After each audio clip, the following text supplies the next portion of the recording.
बंद कर दे। मैं पिछले बार भी तोला बोले रहे ना रे लइका, यहाँ जरूरते नहीं है तोर हुकारू के। ए डहल देख, अब देख, एती देख। ए भाई रे, अरे अड़गा टूटे पड़गा टूटे औ भूरी गैया ला छांडे रे। अरे अड़गा टूटे पड़गा टूटे औ भूरी गैया ला छांडे रे। उहाँ ले निकली से गोकुल का नैया भागे भूत मसान रे।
कलयुग में पेप्सी मिला पाइप डाल के पी।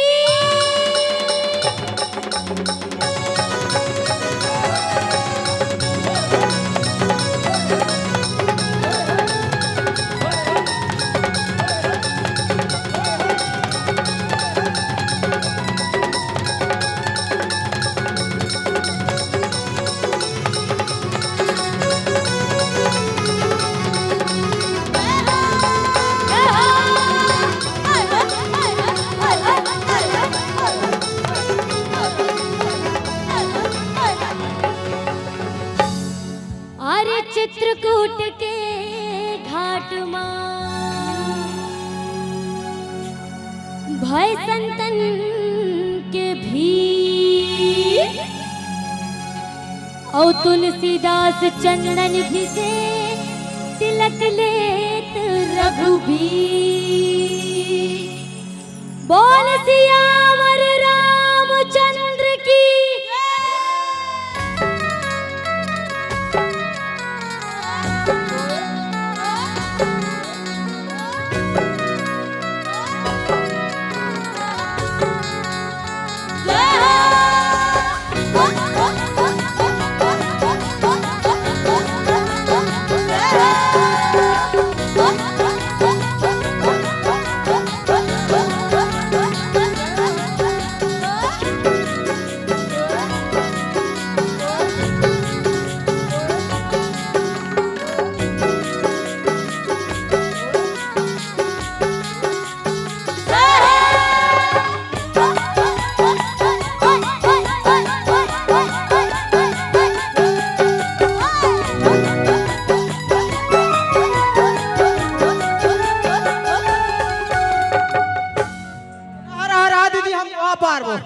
हमार भैया मन कितना शानदार ताली बजात है। कैसे भैया हो?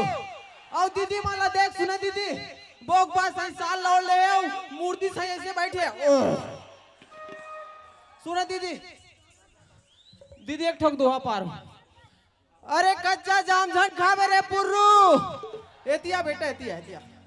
अरे कच्चा जाम झन खावे रे पुर्रू, नी तोर पेट पिराही रे। और जींस वाले ट्यूशन शादी झन कर नी तोर दाई कुट ले ठठाई रे।